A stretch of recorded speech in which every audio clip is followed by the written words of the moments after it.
19 বছর পর বাবার সমাধিতে শ্রদ্ধা জানালেন ছেলে তারেক রহমান।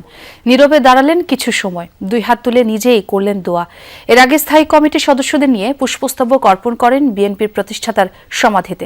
ঐতিহাসিক স্বদেশ প্রত্যাবর্তনের দ্বিতীয় দিনেও নেতাকর্মীদের উপচে পড়া ভিড় ছিল জিয়া উদ্যানে।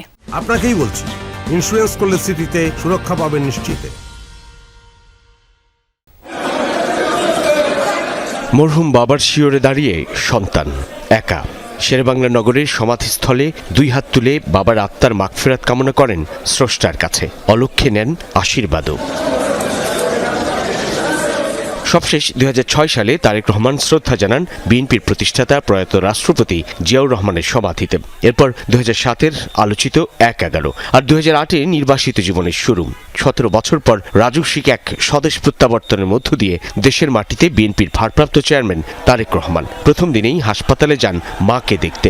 শুক্রবার দেশে ফেরার দ্বিতীয় দিনের শেষ বিকেলে গেলেন প্রয়াত বাবার সমাধিতে। প্রথমে দলের নেতাকর্মীদের নিয়ে পুষ্পস্তবক অর্পণ করেন, ফাতিহা পাঠ ও কবর জিয়ারতে শামিল হলেন দুই হাত তুলে।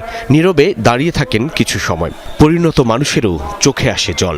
রাজনীতির কঠিন বাস্তবতা আর ব্যক্তিগত আবেগ যেন মিলেমিশে একাকার।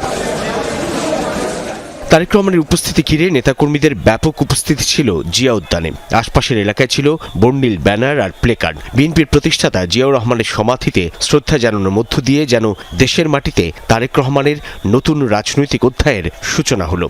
প্রায় আধ ঘন্টা অবস্থান করেন জিয়া সমাধি কমপ্লেক্সে।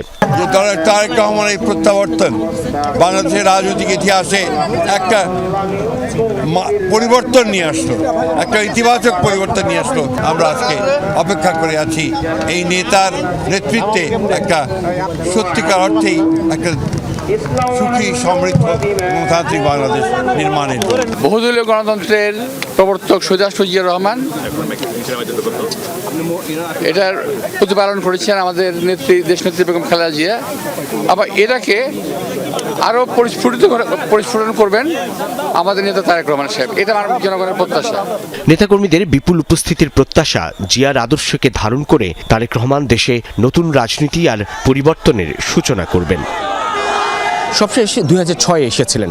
ঐতিহাসিক স্বদেশ প্রত্যাবর্তনের দ্বিতীয় দিনে তারেক রহমান প্রায় 19 বছরের ব্যবধানে আবার এলেন জিয়াউর রহমানের সমাধি কমপ্লেক্সে। শ্রদ্ধা জানালেন তিনি, স্মরণ করলেন তার প্রয়াত পিতাকে এবং তিনি এখন যে দলের ভারপ্রাপ্ত চেয়ারম্যান সেই দলের প্রতিষ্ঠাতাকেও। জিয়াউর রহমান যে উন্নয়নের অগ্রযাত্রার সূচনা করেছিলেন বাংলাদেশে, তার ধারাবাহিকতা রক্ষার গুরু দায়িত্ব এখন তারেক রহমানের কাঁধে।